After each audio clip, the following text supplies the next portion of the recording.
Hi, and thank you all for joining us today.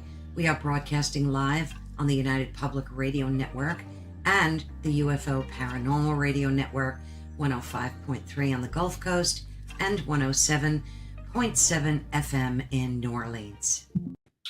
Hi, everyone. Thank you so much for joining us today.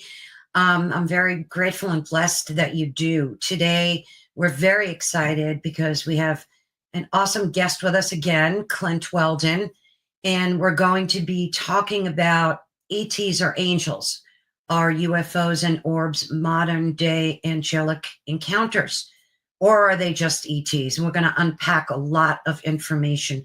So thank you again for joining Ethereal Encounters Unveiled, where hopefully we can help you to discover your truth. Today we're broadcasting live, as you just heard, on the United Public Radio Network and the UFO Paranormal Radio Network, 105.3 on the Gulf Coast and 107.7 FM in New Orleans. Of course, please join us. Leave us a comment. Be sure to subscribe and share. And I'm very grateful that you do. So let me bring Clint on board. Clint. Hey, Carol Ann, how are you? Awesome. I'm always awesome when I'm interviewing you. Likewise. Thank you very much. It's good to be here. Of course. Thank you so much. So first thing I want to do, because as I said, I love your content and I want folks to be able to, I'm just adding things to the stage here. I want folks to be able to appreciate your content as much as I do. There's so many UFO channels, UAP podcasts out there, but I have to say that yours is one of my top 5 favorites.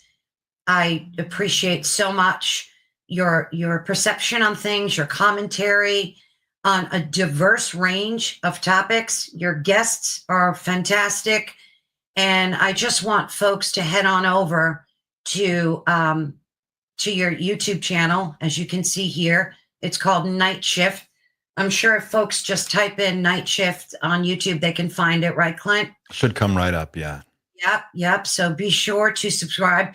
And you do also have a members only section, which I've yet to join. I keep queuing it up to do it, and I keep forgetting. I definitely want to join. What are the perks of your members only? Well, we do a members-only live stream every Monday at 2 p.m. Eastern Time, and that is a chat that is reserved for members only, where we talk about news that happened over the weekend. We recap some stuff from the previous week, and it's really just a chance for the members to talk about what's on their minds and what questions that they have. The thrust of the whole channel is to put the audience first and put ourselves in the position of people who are looking at this new reality and saying, what does this mean for me? What does this mean for my family? What does this mean for the future? How does this all tie together? Instead of just following the news, we're trying to put the audience first. So Mondays, we do the members only live stream. And then Fridays, we do another live stream at 2 p.m. Eastern Time that is open to everybody. And that's just a big group chat where we all get together and talk to some interesting guests and answer some questions and just dig into it. And members also get early access to content and behind the scenes stuff as well, and members only polls, that type of thing. That's awesome. And don't forget, when you get there, click on both tabs, because I think a lot of people forget that. So you have content under your videos tab as well as under your live tab. So folks, be sure and check it out. I'm telling you, it's one of my favorites, and one of the reasons I'm so blessed and thankful that Clint joins us as much as he does. So we're going to be talking about a topic that seems to be pervasive, which is Chris Bledsoe. He's been out there for a minute, for a long time, talking about, he wrote his book a long time ago, right, Clint, I think? Yeah, it was a couple years now. Years now, right. Yeah. So he's no stranger to social media and getting his sons have a wonderful podcast with him called Bledsoe Said So, I think it's called. I'll put the links in the description.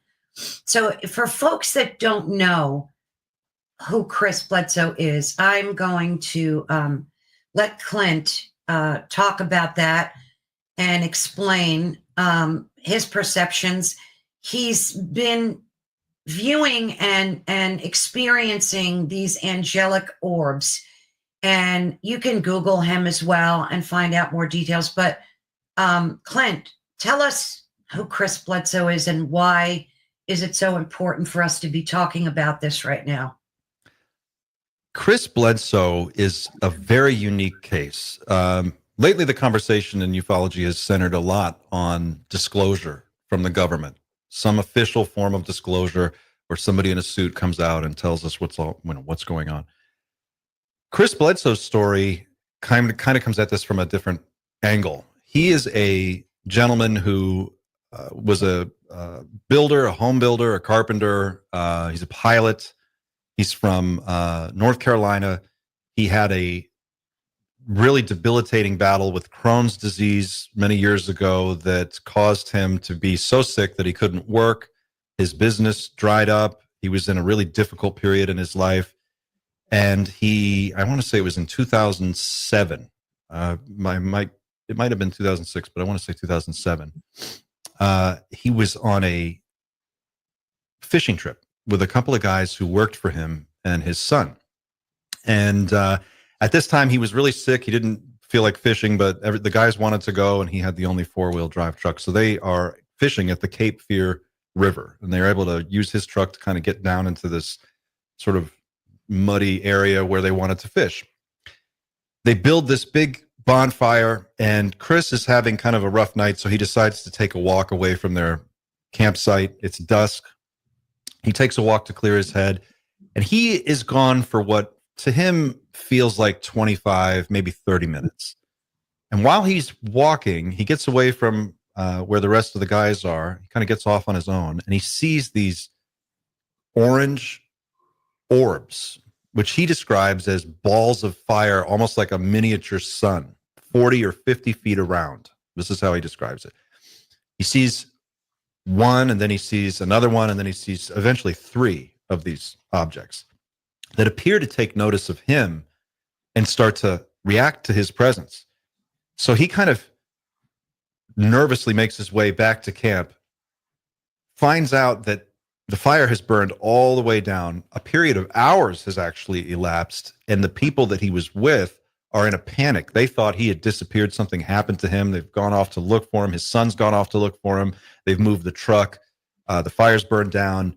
It's just a totally different scene back at base camp. So eventually he finds his son. They reconnect. His son is in hysterics. He's crying. 17-year-old boy is just like completely shell-shocked that he has seen these orbs as well. And the whole group now is witnessing this. They pile into their pickup truck. They're yelling. They're running down the road. They're trying to get out of there. And as they make their way away, they just are pursued by this, what appear to be these orbs.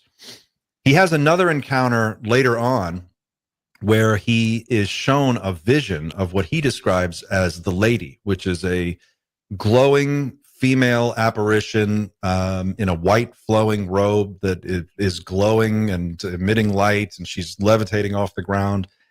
He, in fact, on the Bledsoe Said So podcast, this is his son Ryan's podcast, they recently, Ryan read the transcript of the hypnotic regression that Chris Bledsoe went through, where he describes this encounter with the lady, and she tells him a prophecy of events to come and basically lays out a timeline.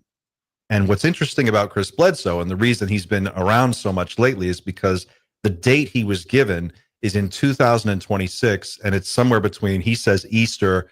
Other people have pegged it in like August of 2026, but so apparently around that time, these beings are going to reveal themselves, and that is going to be the real disclosure.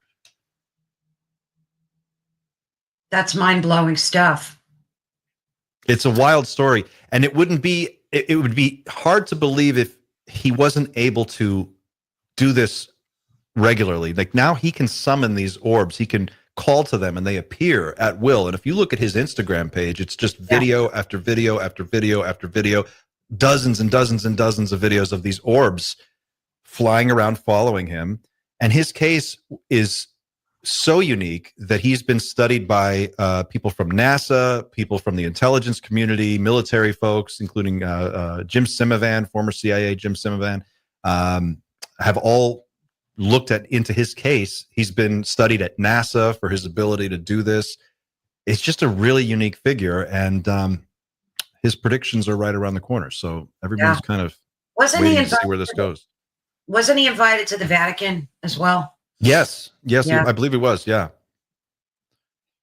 Which is crazy stuff. And it's interesting because when I asked ChatGPT about Chris, it was very vague. It was kind of more debunking him than promoting him. Even when I asked about NASA, like why was he invited there? So I thought that was kind of interesting. But for folks that don't know, you have to check out his son's podcast. It's incredible. Now, was this prediction the dream of the seven sons, the one that the lady gave him, or was that a different prediction? I believe it's a little bit, it's related, but it's not the same exact thing. The dream that he's talking about, that's coming from an episode of the Bledsoe Said So podcast, another one that just aired a few weeks ago, where he is a guest on his son's show, and he goes into this explanation about what this dream was. He has this prophetic dream, and in the dream, he's explaining that he sees himself, he's out west, he's somewhere in the American Southwest. He's traveled there with a group of researchers that have all the technical expertise and scientific equipment to record what he thinks is going to happen. And he calls this dream, the event in the dream, he calls it a meet and greet. He says that we go out to this place and we're going to see what's inside these orbs. These orbs are going to reveal to us whatever the intelligence is behind them, and we're going to be allowed to record it. And so that was, in a nutshell, the dream, but he goes into much more detail in that interview, and he talks about his involvement with NASA and what was going on there and why they were so interested in it. Yeah, that dream was so interesting to watch him talk about it. That was, I think he said he was compelled to go to, is it Utah or Nevada somewhere? He was saying Utah is where it felt like he was in Utah, but he couldn't say for sure. He said, I feel drawn to Utah. Yeah. But yeah, he was kind of vague about where exactly it was. I don't think he settled on a exact location. Did you get a chance to watch the documentary made by Area 52 on YouTube about Chris? Yes, Chris Ramsey's excellent documentary. Yes. Yeah, I have a little bit of a trailer I thought maybe I could share. It's just a minute or two. Let me see if I could get it queued up here. Here we go. Hopefully you'll be able to hear it. Can you hear that? Human history.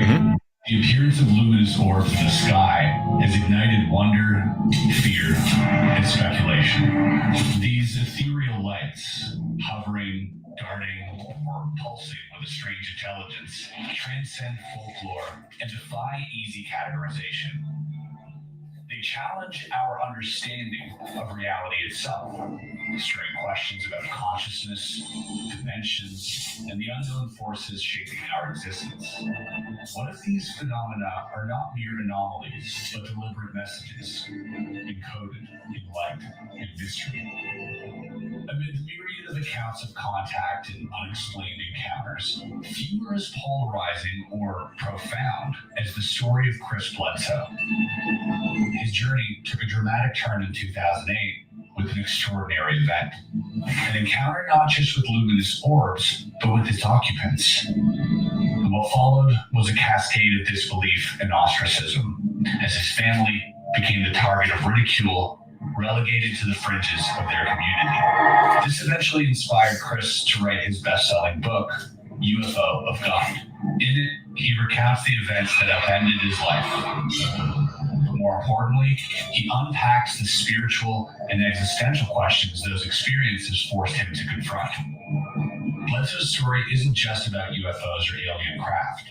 It explores the deeply spiritual, intertwining divine intervention, ancient archetypes, mysterious healing abilities, prophetic messages, and even a burning tree. This tree just spontaneously combusted in our backyard. It's a modern-day odyssey. But this is no mere personal account. Bledsoe's experiences have captured the attention of powerful institutions, including the U.S. government and even the Vatican. Why would agencies rooted in geopolitics and theology take an interest in a rural man's encounters with orbs? Could the truths here be so profound that they might blur the lines between science and religion? In this investigation, we'll trace the arc of Bledsoe's encounters, from his initial contact to the intricate spiritual revelations. So, I mean, that's so well done. And of course, I will have the link to that where you can find that video. Now, for folks that are listening, I'm going to have all the links in the description. So please be sure to head over to Ethereal Encounters Unveiled, and you'll be able to find the links when you have time to watch it. Clint, you had an experience recently. And honestly, as I was chatting with you before, I was blown away by it. If folks can remember what they just saw when they saw some video of Chris's orbs, Clint, could you please cue up what happened to you the other night? When was that? Last week? This was a couple nights ago. It was about 7:15 in the evening. I had taken my dog out for a walk. It was just after dusk, and interestingly, I had been editing a video on Chris Bledsoe that I'm working on. I've been working on this all day, and so I kind of had this on the brain. And he said in one of the clips that I referred to earlier on his son's podcast, he says, the thing that the government is really concerned about, this is the thing that they really don't, this is coming from Chris Bledsoe, is that everybody can do what I do. Mm-hmm. That's what they don't want people to know. He said, everybody has the ability to communicate with these beings because they can hear your thoughts. That's a telepathic thing. And that's been beyond established that exists. So he's saying, we can just do this. And then his son was talking with him about how do you do it? And you just kind of, just like you would talk to them, you just think to them. And if you do it with the right intention and the right energy and the right vibes, I guess, then they may choose to respond to you. So I went outside to walk my dog and I thought, I'm going to try this. I'm just going to try this because if anybody can do it, if I can do it, anybody can do it. So I thought, okay. In my head, I just think, okay, I really want to learn. I want to see you. I'm thinking to the orbs. Can you reveal yourself to me? Mm-hmm. Can you show me something? And I started thinking this, and I'm just walking down the street. Maybe 30 seconds, 45 seconds go by, less than 90 seconds for sure. And I look up, and I see orbs at the tree line, and they're moving around. Let me see if I can. I've got it shared here, but I don't know how to play this. Maybe I can do it. Here, let's see if I edit the stage, and I'll cue it up. Should be right there. Oh, I got it. Is this the first one? This is actually the second one. The first one's only like 5 seconds long, but I'm standing there with my dog leash in one hand, my phone in the other, and trying to he's pulling at my left arm, and I'm holding my phone, and it's zoomed in. So I'm trying to keep it steady on this. Initially, I saw two other lights. And then I see this one here, and there's another one behind the tree. And this whole encounter lasted for like 15 minutes. Wow. I mean, those are identical to Chris Bledsoe's orbs, as far as I could see. They look exactly the same color. Now, were you talking to them, or were you just completely blown away when this started to unfold? Both. Because I'm watching this and I'm going, well, it's hard to believe. It's tough. It's tough to wrap your mind around. Like, you say, show me something, and then you look up and there's something there. It's like, well, you kind of have to take an extra beat and just collect your thoughts. So I'm standing there and I'm kind of in shock. I'm watching this and I'm going, okay. And in my mind, I'm just thinking, can you blink for me? Can you turn off, turn back on again? Give me a signal. You know, how do I know it's really you? And these two lights just winked out. And that was it. And I waited and I waited and I waited another about 5 minutes and I didn't see another one. And then I tried to do it again and we walked around the neighborhood and I wasn't able to do it a second time, but they were there for about 15 minutes. I stood there on the sidewalk and watched them. And this is, again, the second video. If you watch, there's another one in here that's queued up. You can see what the first two lights look like. Now, these two on the left, there's one over on the right that's already kind of drifting down. I don't know if you can see it behind the tree. Yeah. You'll see a little flash. So there's three. There were 5 total. Wow.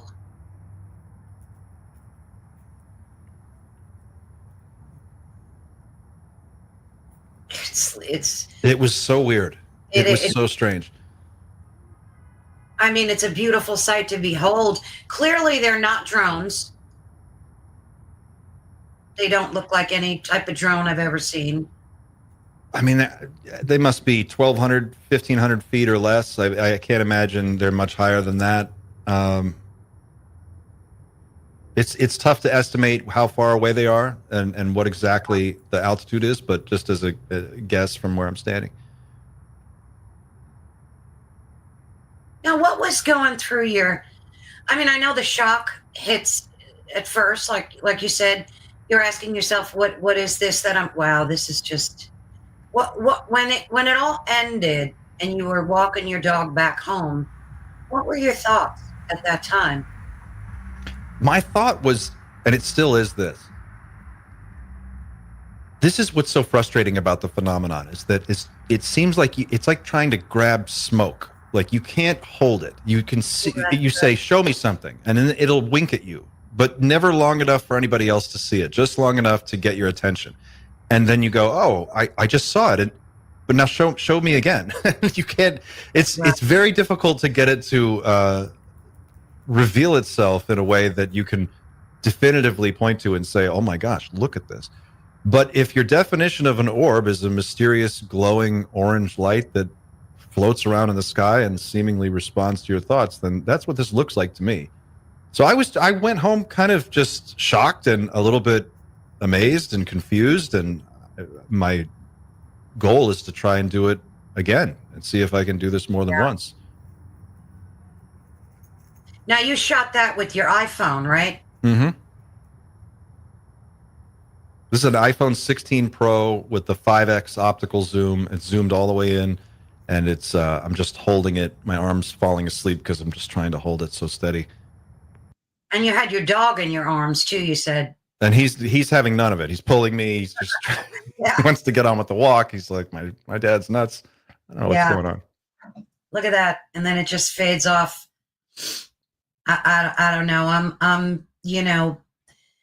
I'm kind of left speechless too, because in my mind's eye and heart, I feel they've reached out to you, Clint. You had first contact. I think the big secret that we're going to eventually come to understand is that this is something that's not unique to any one person. Like everyone can do this, and people do it all the time. We just call it different things. Some people call it meditating. Some people call it prayer. Some people call it, they have different names. But what it really is purifying your intention and your thoughts and focusing yourself and sort of cohering into a mental state that is not disrupted by smartphones and TV and all kinds of other exterior stuff. And you can just go there.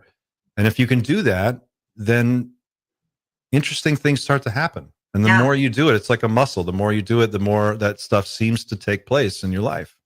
I haven't met a single person who's had that experience that hasn't had it repeat itself over and over and over again as they started to familiarize themselves with it.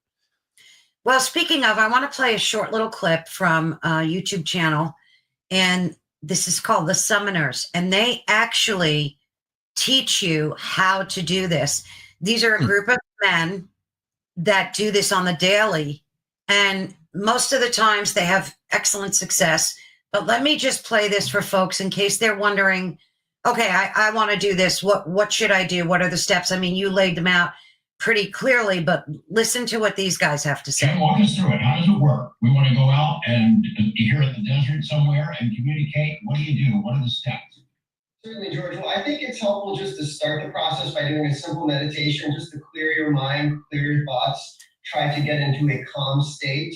And then I really do think it's important to focus on that feeling of gratitude, of just being grateful to make contact and to be in this position.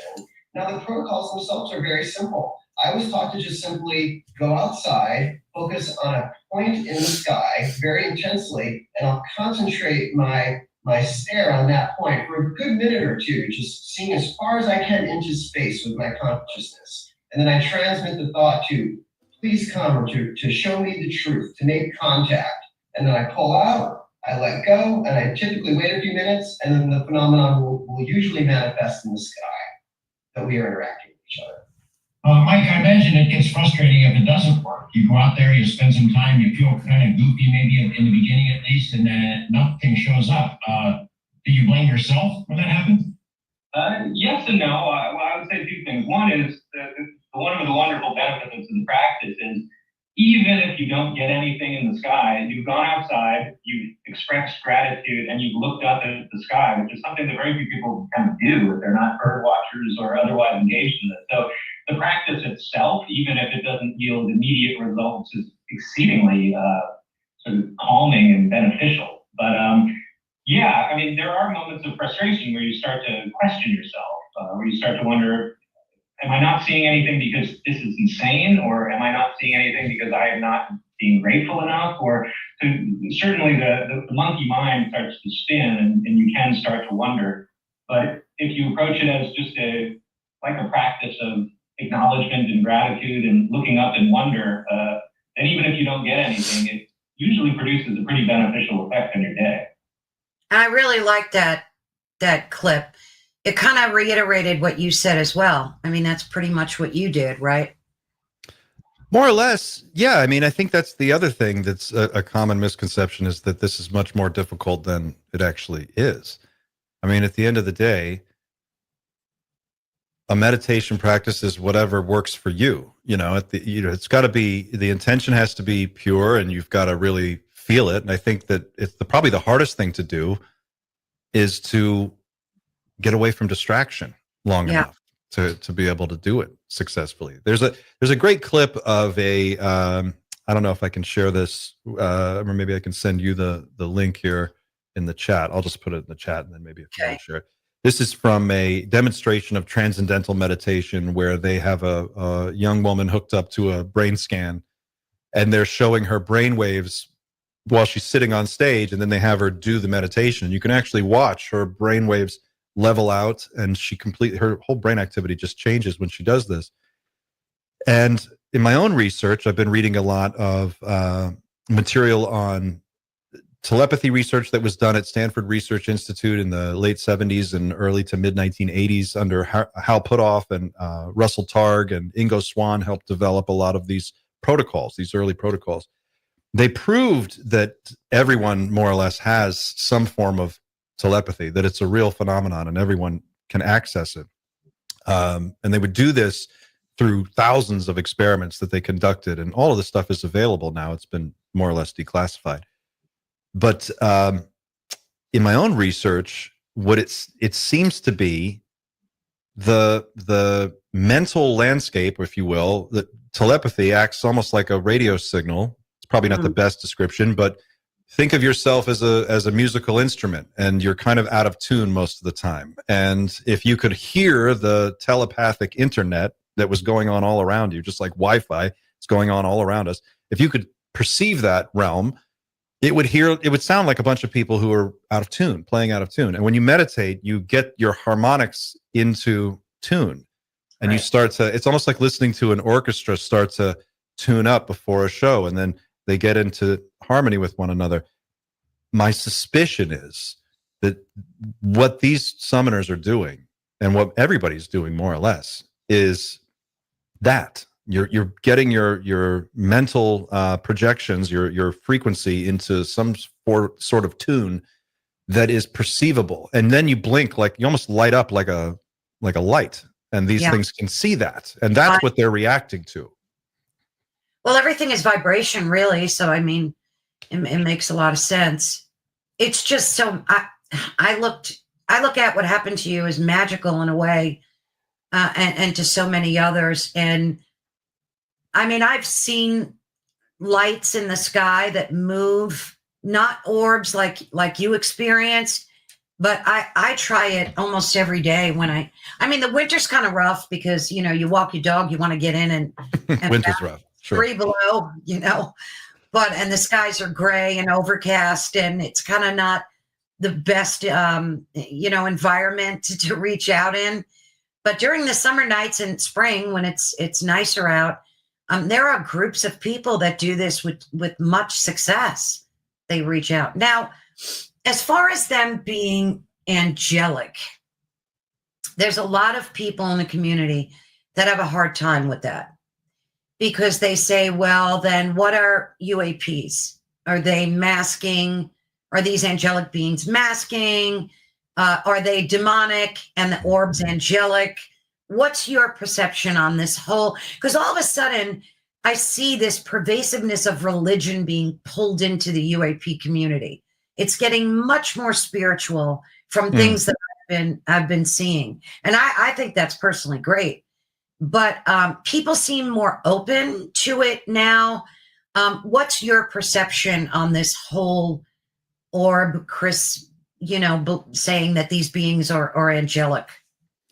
Oh man, there's so much to unpack there. I would start by saying I think that our vocabulary, particularly in the West, is very limited. And so when we're trying to talk about things like UAPs, we try to make it fit into the terminology that we're comfortable with and familiar with. And I think at one level, what we're looking at is just extraordinary things that we can't discuss in any other terms other than angels or demons. They're that advanced. It's so big. It's almost like how would these beings appear to us? They would appear as gods, just like the colonists who arrived on the shores of South America from Europe. They looked at them like they were gods. They had never seen anything like this before. They couldn't imagine. They just didn't even have the mental framework to understand what they were looking at. And so what we may be seeing is just that, and we're reacting in the way that is natural to us, which is instinctually to just go, okay, well, that's what's in our cultural toolbox that we could reach for, angels and demons. That seems to make sense. I think on another level, what's going on is people generally, I think broadly speaking, a lot of people feel very nervous, insecure about the times that we're living in. We seem to be in very chaotic times, and things are in upheaval, and people are reacting to that. There's a sense of, I don't know what the right word is, but anxiety probably is the best word about it. And so there may be an impulse there to look toward these lights in the sky as a possible salvation, some kind of, maybe they can bail us out. Maybe they can solve this problem. You know, maybe they can help us pull out of this dive so that we can, you know, have a prosperous world. That could be it. And I think with respect to Chris Bledsoe individually, I think he is using the language and vocabulary that he's comfortable with to describe what he's seeing. And if these beings are communicating directly with him, they may be using his mental toolbox of imagery to reach out to him and give him images that are familiar to him, that are comfortable to him. So maybe the message isn't exactly word for word what he's saying, although I do believe that that's what he believes. Maybe it's a little more complicated than that, but we're seeing it through his eyes. And so this is what it looks like. Yeah, I mean, you know, our monkey brains, like they said before, can only process so much. Chris, I think, is very much into the Bible. He said he knows the Bible inside and out, and he's made that biblical connection. For me, like, it's a mixed bag, because I saw a video. I want to cue it up real quick. It's a short one, and it's AI, and they generated it to wait a minute, let me pause that, to kind of express the story. Hold on, let me. Presenting is not always the easiest thing to do on this thing. Here we go. Okay. just listen to this, whether it's truth or BS, I don't know, but when I hear this, it makes it much easier for me to believe in the angelic and demonic aspects of what's happening here. I hope you can hear that. Was fully intact. Yes. B-52 aircraft that looked like it had just been slapped out of the sky and gently put down on the ground. There was no crash. There was no sign of a crash. There was no crash trail or anything like that, which we thought was pretty odd to begin with. And we managed to gain entry through one of the emergency escape hatches, where we found the entire crew still strapped in their seats, mutilated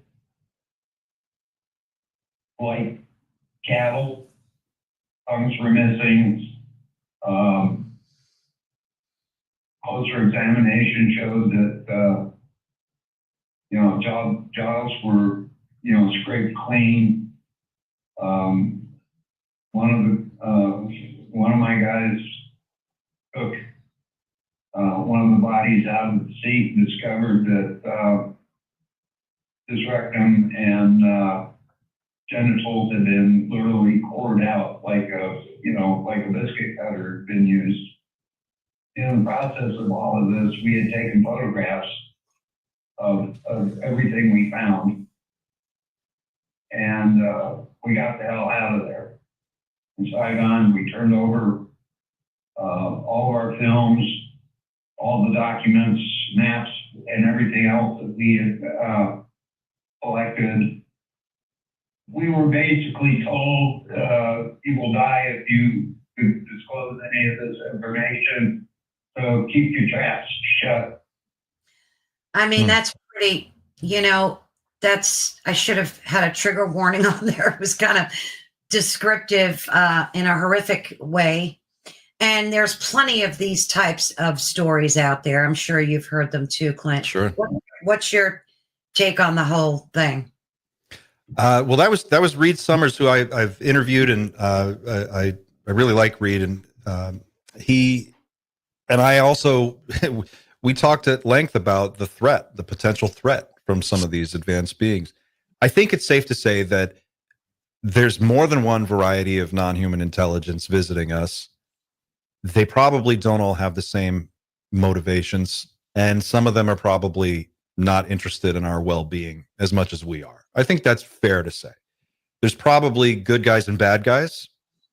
I mean, we just don't know what we don't know. But I think it would be naive to assume that all non-human intelligence is just all love and light and it's all good and all we have to do is sit back and relax and they're just going to take care of everything for us. So it wouldn't surprise me if there were non-human intelligences that are doing some pretty dastardly, terrifying things. So I think we should expect that. I think it would be dangerous to start assuming that these things are angelic or demons or gods or whatever. We're dealing with an advanced group that is here and they have technology that is beyond what we have. They're going to appear to have magical abilities. They're going to appear to be so far beyond us that we won't know how to think of them. But I think it's important to stay grounded and ask really simple, straightforward, practical questions about what are they doing here? Where is this information coming from? You know, if the government has information that there have been human mutilations and animal mutilations and they've looked into this and they can verify that that's taken place, then people need to know about that so that they can make informed decisions about what we do next. I think that's the whole crux of the conversation. That's kind of where we're at right now, right? It's accepted that it's real. Enough people have come forward to say it's real that it's kind of, you have to really try hard to argue that it's not real. So we're kind of past that. Now we're in this conversation of what next? Well, what next depends on what we're dealing with. And is it good? Is it bad? How do we know? What information do we have? And we're just now starting to get an inkling of that. Mm. Don't you think it's very biblical, though? More biblical now than ever. Because to me, you've got these demonic beings who were once angelic that were kicked out of the heavens. And then you've got the good guys, the good angels that appear as the orbs. So maybe this is just truly biblical, Clint. Maybe we're just watching that there's this battle taking place. Look at what's happening on our planet, too. Mm-hmm. Look at the connection. And I mean, I've never witnessed so much evil in all my years as I have in the past 10, 15, maybe. Oh, it's unbelievable.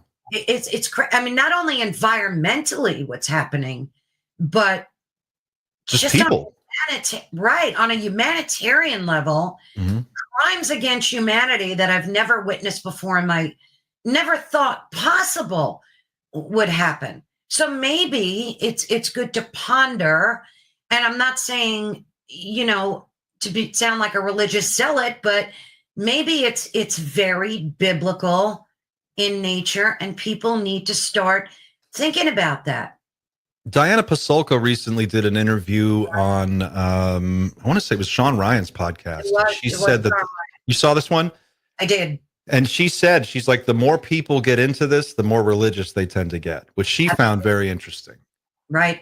Given her background and her studies in this. And I think one way of looking at it is maybe what we call religion is our way of describing these extraordinary beings that have been involved with us from the very beginning. They've always appeared to us like angelic beings or demons or gods, but we just, maybe that's intentional. Maybe the idea behind the religion is to put them on a pedestal so that when we encounter them, we treat them with this idea of the sense of reverence.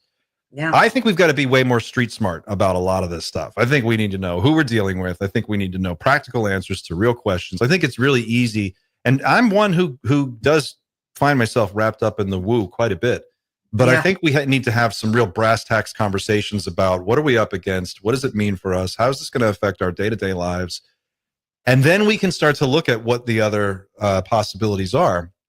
But the truth is that there are buildings out there right now with actual real UFO hardware in them that you can walk up to and pick it up in your hand and hold it. It's real. Orbs are a piece of this puzzle, but they're not the whole puzzle. I think that's something we should keep in mind. Very well said. Excuse me. I'm getting over a cold, folks. So excuse my my cough and my terrible voice. I'm going to need a drink. You and me both.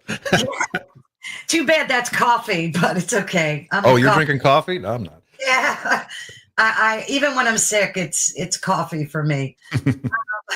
So I wanted to mention the name Tim Taylor. He's also mentioned as called Taylor D. And he's this mysterious figure that's been, his name's been dropping in the UFO community because of Chris Bledsoe. He had a connection, a relationship with him.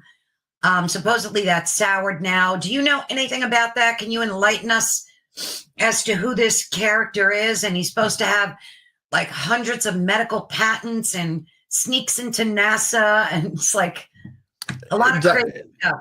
He's discussed in Diana Pasulka's work, particularly her book, American Cosmic, where she talks about he's this extremely successful scientist and inventor who's got a number of patents under his name. And my understanding is that he is very adept at basically meditating into a state where he can come into contact with another layer of information. And he channels information about technologies that he later can invent and patent, and he uses this method to come up with all kinds of ways to create medical technology and various types of different things.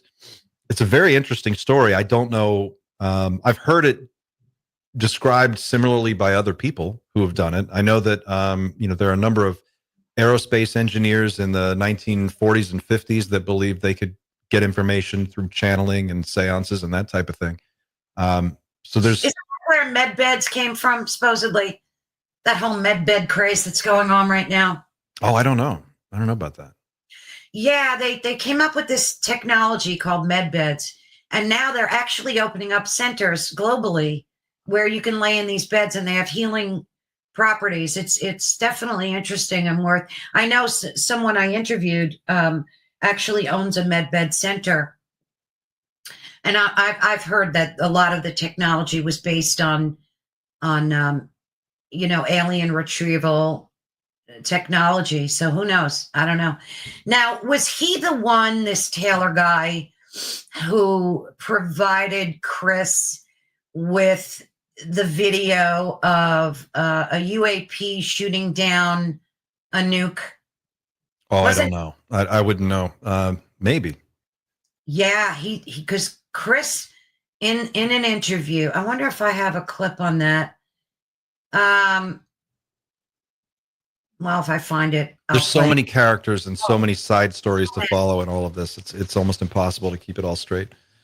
It is. And, I think what you said, too, in one of your videos was very true, that the government doesn't want us to know collectively that we have such power because it frightens them. Now, I have a clip from you here that I want to play. I just love it. It's one of your shorts. Let me go in here. Here it is. Okay. At the stage. Oh, I have to hit play, don't I?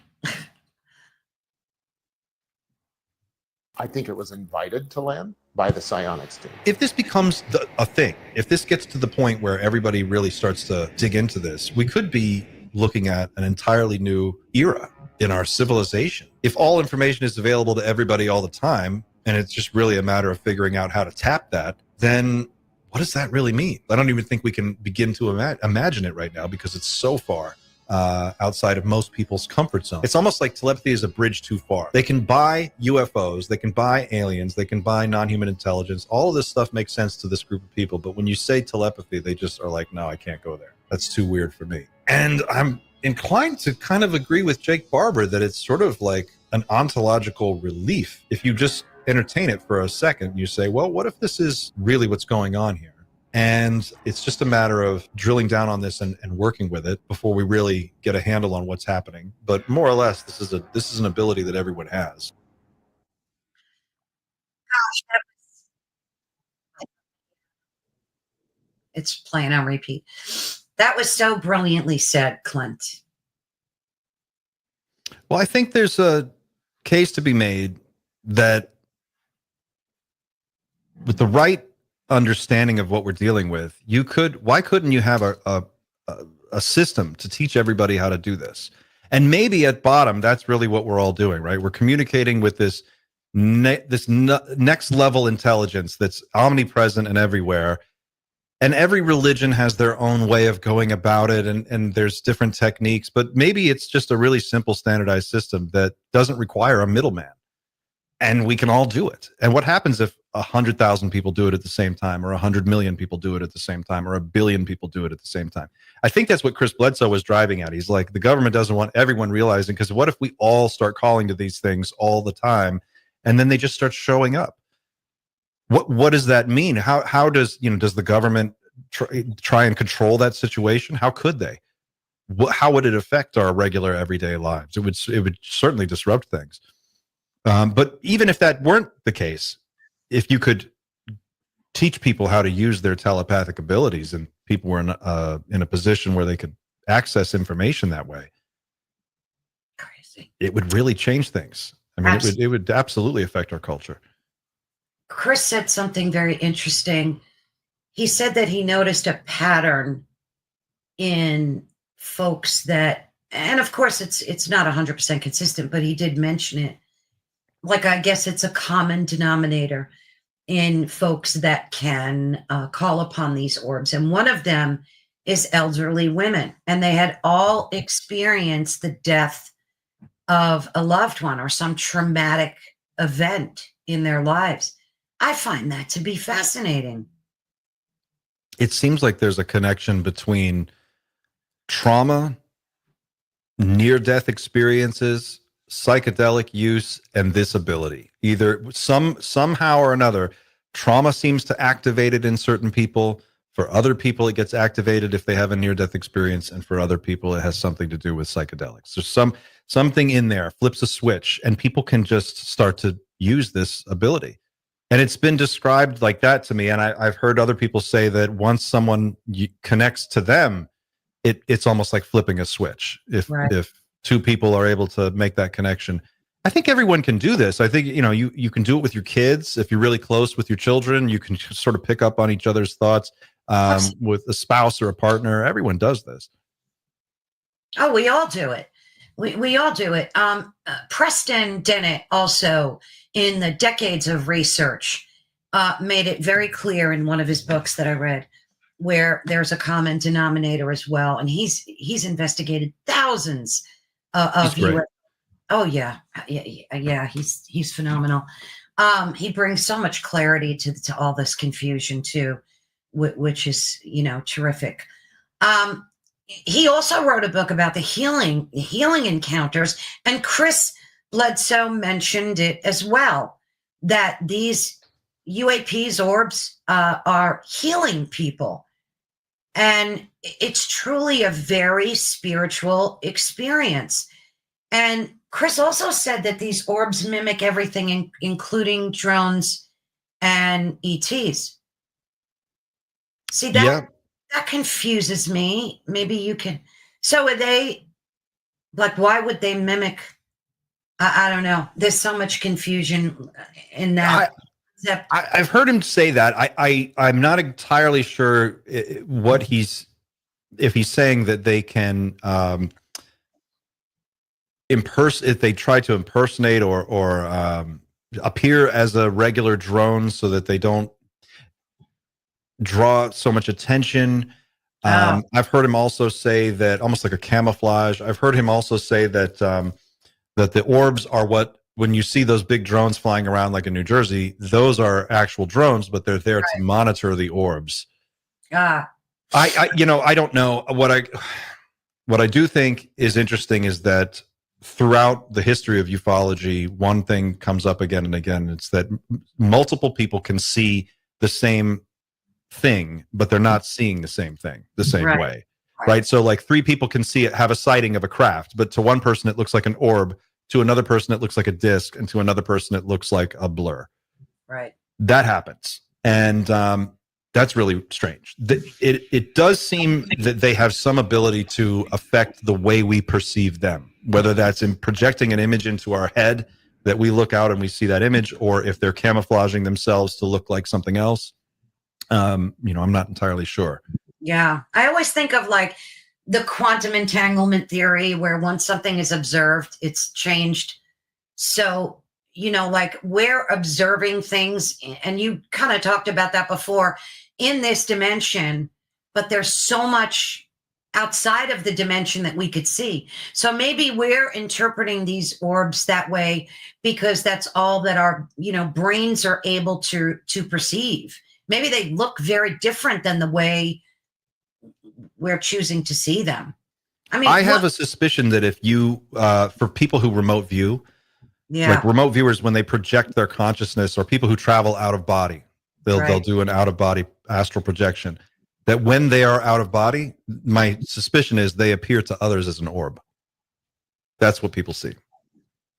I don't know. I can't prove it, but I think that what you're seeing is a consciousness moving around without a physical body. That's what the orb is.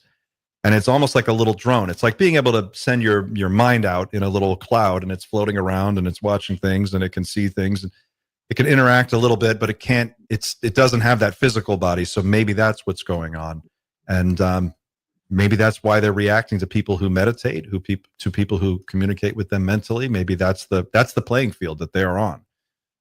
So most people, to them, probably seem like they're asleep. Like 99.9% of people are just in a daze going around. And then every once in a while, they see somebody meditating and it looks like a light bulb going off. And they're like, oh, okay, there's somebody.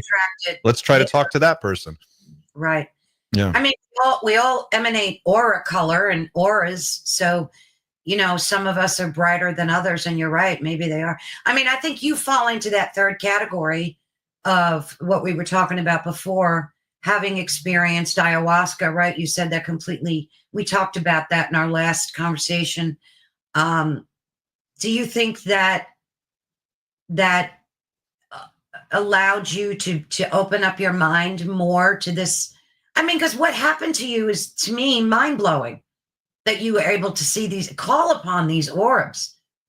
I think that's the role of psychedelics. I think psychedelics are it's like that pill in the Matrix, right? Like you take that pill, it's something you can take inside your body, and then it activates this part of you that's already there. And suddenly when you, it's almost like if you could tune the radio of your mind to a different channel, a different frequency, what would that appear like? Well, it would look like what happens when you're getting scrambled up on ayahuasca and everything's changing around you. And then suddenly you're in this new place and you're plugged into a different information network.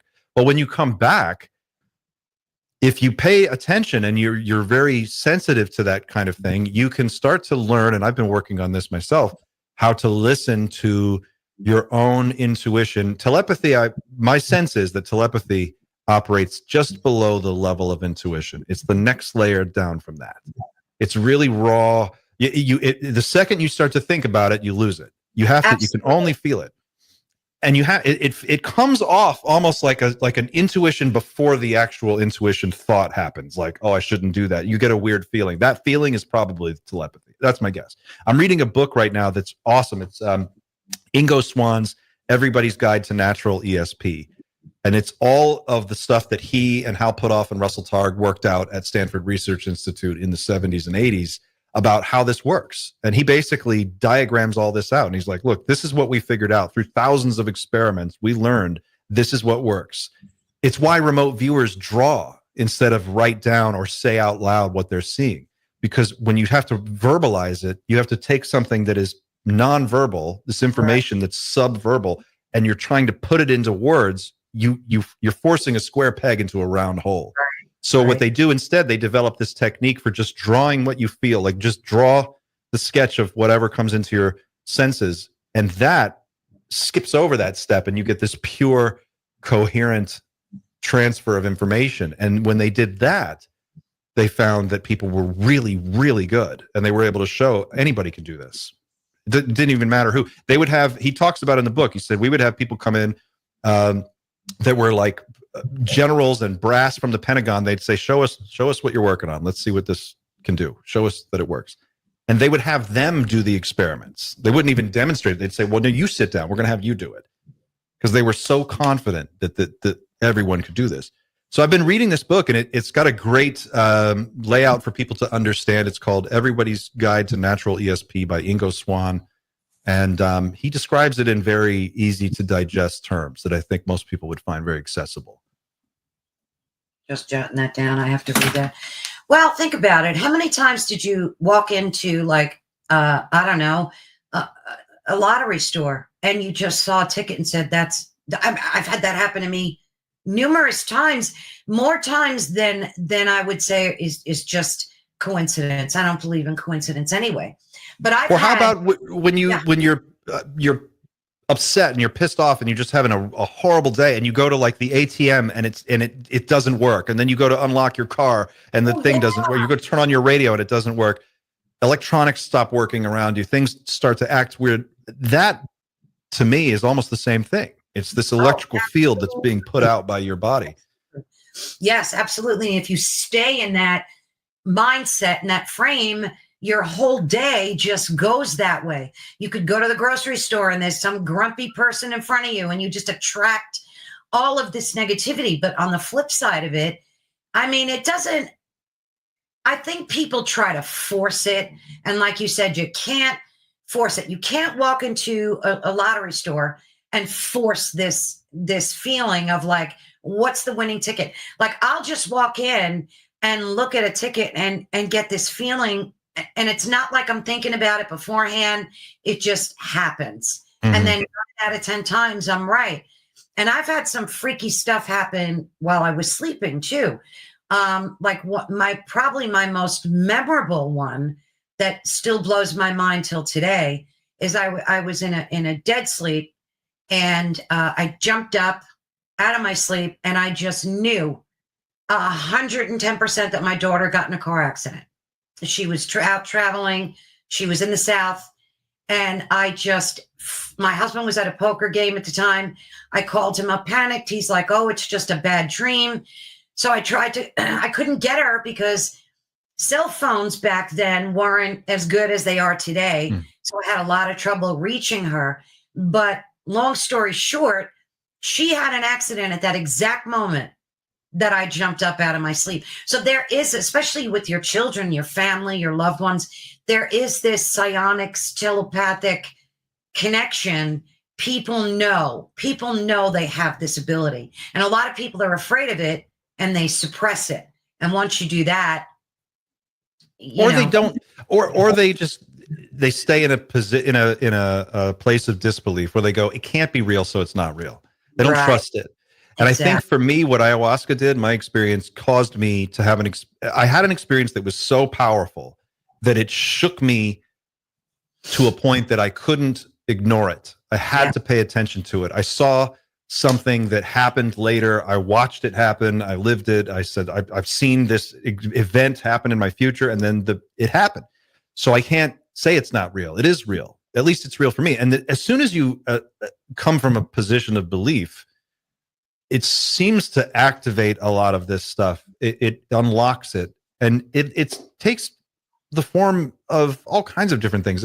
You can be, one way a lot of people might identify with this is when you're in the zone and you're having a great morning and you got that second cup of coffee and you're buzzing and you're listening to your favorite song and you pull into the parking lot, and right when you pull in, somebody pulls out and it's the best spot in the whole lot. Absolutely. When you're in the zone, it all falls into place. Same thing. The communication, the connection you have with your children, like you said, all of this stuff, we're tapping into. I think this is all one thing, and it's just at the very lowest level of our perception, and we just, most times, are so distracted we can't discern it. That's so true. Too much noise. And you made a great point last time we spoke, where you said that during COVID, we had moments that were allowing us to quiet our mind and tap into that. And that kind of expanded, I think, everybody's consciousness that allowed that to happen, right? And that's ongoing. I think it's continuing from what I see with folks. I think that was a big part of it. I think that event was so large that it shook people out of their routine. I think breaking the routine enough and giving people more free time. Most people are running the rat race, and when you're on the rat race, you just can't stop to think about meditating and connecting with higher. And like, who's got time for that? I got bills to pay. But when everybody was just forced to stay home for a couple of months, it was like, well, what else are you going to do? I'm going to learn how to bake sourdough bread and meditate. What else am I going to do? Excellent. One of the things that I find very mind-boggling is a lot of these cases that we see where UAPs are deactivating ballistic missiles or nukes. Now, there was an incident called the Big Sur UFO incident. You familiar with that, right? Yes. So I think it was in California that happened, where there was a UFO shaped object that shot lasers and deactivated this nuke, right? Mm-hmm. How does the government get away with hiding something like that? I mean, it leaks out, yes, absolutely. But why not disclose these things to us? I mean, we have talked about that in the past, but it's so obvious that the government is doing everything it can, and not just ours, globally. But then again, you look at like the Chilean government, they're so much more open about UAPs and sharing that information with their people. And it's just interesting to see the differences. What's your take on that whole thing? I mean, I think that why they don't disclose could be all kinds of different things. I mean, for one, it's a can of worms that's 75, 80 years old, 100 years old. There's so many bodies in that closet. There's so many, so many secrets. So many people have been probably disappeared or who knows what's happened to them, just to keep this secret. So by disclosing, you open that can of worms, and nobody wants to dig up all of that. That's one. Another thing is, if it is possible to disable our nuclear weapons in flight, then whatever means that were used to do that, you'd want to keep that secret. You don't want anybody knowing that they could do this if they could figure out how it was done. So I can see that. There's many good reasons why a lot of this stuff could stay classified or might need to be classified. I think a bigger question is, what could we use this technology for to enhance our lives, to make the world a better place? Is there a way that, can we make war obsolete if we could just give everybody clean water and enough food? Are we able to, if you think about what goes into a UFO, like the actual basic building blocks, right? More or less unlimited energy. They have control over time and space, gravity. The technology that makes up a UFO is weapons level technology. It would be, if anyone has it, then that person could destroy the whole world with technology like that. So how do you give people access to that without throwing everything into risk and disarray? I don't know. I know, it's crazy to think, like, why would someone, even if you look at Russia, why would they want that technology? Because in doing so, they would end themselves. So it's not a win-win situation to be able to have the ability to destroy the world. Like, it's just not a win-win for anybody. Well, we've already got it. You could argue that we could destroy the world dozens of times over if we really wanted to. And I think the question is, would we, if you gave humanity the keys to solve all of our problems, but those keys would also hold the same amount of power to destroy all of us, would we choose the right thing? How would we make that decision?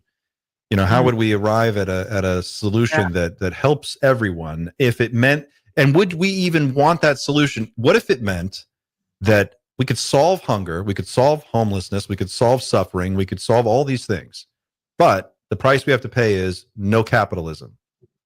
You don't get to have $1 billion corporation, because in the world where all these problems are solved, you don't need all that anymore. We have a box the size of a toaster that can power every home in America. We've got, we can travel anywhere instantly. Well, do we really need all of this other stuff? And I think that's the big question, is how do we get from where we're at to the world that we're all kind of seeing over the horizon and still maintain some kind of cohesion and sense of normalcy? That world is so different from this world that just getting from here to there is going to be a really crazy process. So I could see all kinds of different reasons why. I think that the good news is that disclosure isn't just in the hands of the federal government of the United States. Right. There are other governments who could do something. The Vatican could make a statement. Any other country could come out and declassify stuff.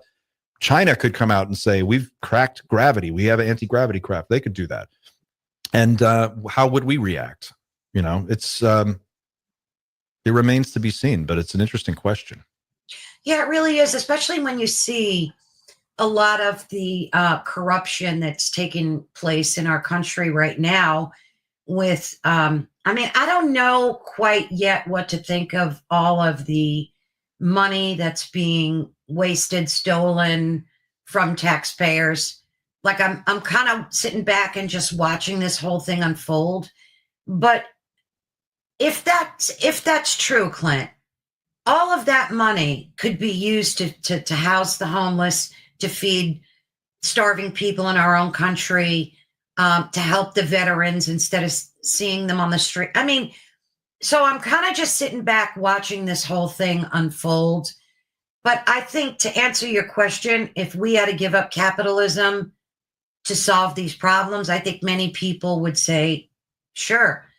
We're so overindulged. We don't need half the crap that we own, a quarter of the crap that we own. I don't know. Maybe it's true. You will own nothing and be happy. I hate that WEF, but Yeah. it forms onto something. And I want to be clear. I'm not saying that, I don't just hate capitalism just because. I'm just proposing for instance, like, what if that's the choice that the people in the know at the very, very top have been given? They're like, look, we can give you a world that's like unbelievable. It's going to feel like heaven on earth when we're done with your planet. We're going to make it so nice. But you don't get to be a billionaire anymore because there won't be such a thing. Money will have no value in that world because we're going to solve all this. And maybe you don't get to be the richest person in the world, but you get to live on a really great planet. Maybe that's the kind of solution that they've been given. And I don't know. And I'm not saying that that's necessarily the greatest outcome. We don't know. But because we don't know, no one can have this conversation yet. We can't even start this discussion about what it all means because it's all being kept from us.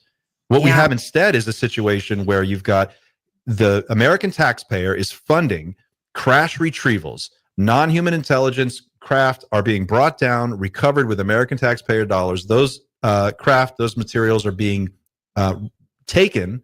We know the office is called the CIA Directorate of Science and Technology. Right. That office distributes this technology to various companies like Lockheed Martin and others. So you've got an in-group of companies that are winners. They're chosen. They're given the goose that lays the golden egg. And they are allowed to go patent whatever technology they want and sell it back to the American taxpayer for a huge markup. So we have this inflated defense budget that's almost $1 trillion or maybe over $1 trillion, depending on who you ask. So here's my question. Elon Musk is supposedly going to go in and audit the Pentagon and slash all this wasteful spending.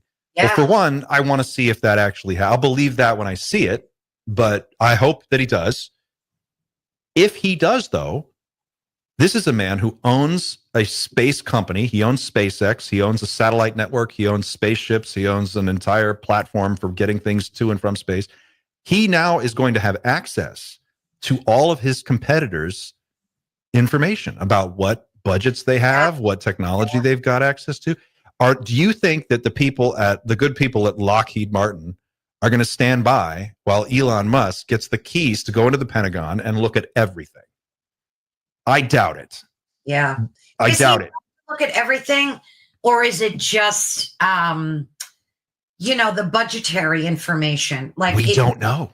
Yeah, we don't know, and that's you have to take his word for it. Like, and that's the problem I have. I was like, he's like, trust me. Okay, well, I can't. I just can't trust you. But if you could be transparent, then maybe we could have an honest discussion about what's going on. But no one knows. That's the problem. Well, it's not that we don't agree that there's waste. Yes, there's waste. Totally. Should we take a machete to the Department of Defense budget? Yes. But hold up. Let's not cut veterans' benefits before we look at Lockheed's free money giveaways that we're giving them. All of guaranteed contracts for all these other defense contractors. Let's go look at that stuff first. And then we'll talk about maybe. That's like such a brilliant point, because that's why I said I'm just kind of sitting back watching this stuff unfold, because all we're doing is hearing the reports on all of the wasteful money spending. But where's the proof? Like, the and we don't all agree on what is wasteful. Like some people would say, there's wasteful spending. It's wasteful to spend on the EPA. We shouldn't have an EPA. Well, that's great until you've got to boil your water because there's no testing standards and we don't know if our water is safe to drink. I mean, we can cut off our nose to spite our face. Like they want to lay off thousands of FBI agents and CIA intelligence officers that have decades of experience. Like, what are these guys all going to do when they've got no job and they're sitting around thinking about what they're going to do with the rest of their lives? That's what I'm saying. That could be a real problem. These are veterans. These are people who have honorably served our government. We have to look out for them. Yeah. It's like ballooning into this, uncontrolled thing. And it's making me a little uncomfortable because, we're seeing it. All right. There's some ridiculous things, these shrimps on treadmills and stupid shit like that. Excuse my language, but that's basically what it is. And sure, we have to cut spending on that. But I don't know. I want more proof. I want more. And like you said, I want it to be, he's got to be controlled. He can't just have access to anything and everything that and he's hired these brilliant hackers Carolyn, they're like 17-year-old kids. They're going in there. Yeah. This is okay. Listen, here's the thing, and I this is just my 2 cents, right? Like, for what it's worth. You got the richest man in the world. He's got like 10 kids. He runs like 11 companies. He tweets 25 times an hour. First of all, there's no way, no one human being can do the amount of stuff that he does. You can't. It's just not possible. No. 2, no one voted for him. Like, no one said, you know who would be perfect for this job? Elon. You know, the voters didn't vote for, they voted for Donald Trump. That's understandable. I can see why people would vote. But Elon, who picked this guy and said, oh no, he's the one. We're going to send him in and we're going to trust him to decide all of the federal spending that has been put in place for decades and decades. He's just going to go through it and decide with a couple of teenagers what we're going to cut. I just don't see the wisdom in that process. And I think that, and he's doing it. We haven't even had, it's February 12th. It hasn't even been a month yet. Look at the amount of stuff that he's doing. I also find it interesting that Vivek dropped out of the whole Doge thing. Yeah. I know he wants to run for governor, and I get that. But all of a sudden, he kind of just backed up into the darkness of this whole Doge thing. I don't know. It seems a little out of control for me. I love that they're discovering wasteful spending. I love that. But I need more substance, and I want assurances that this man doesn't have access to stuff like you brilliantly said he shouldn't be having access to. Well, I guarantee you there's going to be pushback from the defense contractors. They are not going to be happy with their competition having access to all of the information. Rightfully so. Rightfully so. So we're going to see, this is the unstoppable force and the immovable object. We're going to see what happens with Mr. Elon Musk. But I can tell you this, there's no possible way that in less than 30 days, this guy has been able to come in and slash billions of dollars of spending and not make any mistakes. There's no way.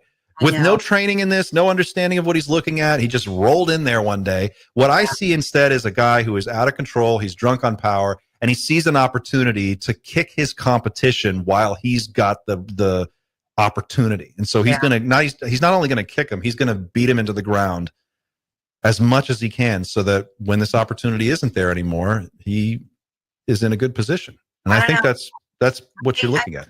I think Trump has some splaining to do. Like, he's got to let us know that that's not going to be the case. He really needs to verbalize that about him. Yesterday, he's in the Oval Office with his son, acting with a baseball cap and a T-shirt. Remember when Obama wore a brown suit and people lost their minds for like 2 months?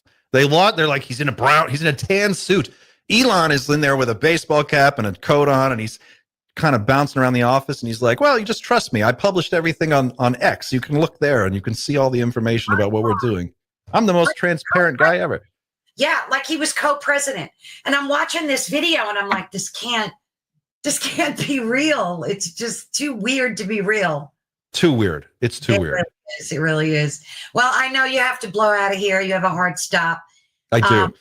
And next time we'll finish up. I have a bunch more questions, but thank you so much, Clint. It's always so amazing to be able to speak with you and share your thoughts on all this craziness that's going on. This is a lot of fun. I look forward to these. This is a lot of fun for me too. Thanks, Caroline. Thank you. I had a ball. And of course, we'll have all the links to where you can find Clint in the description. Make sure you head on over. Clint, thank you. Have a blessed rest of your day, dear. Thanks, Caroline. I'll be in touch. Bye-bye. Well, thank you all so much for joining us today. I absolutely loved the conversation that we just had, and I hope you guys did too.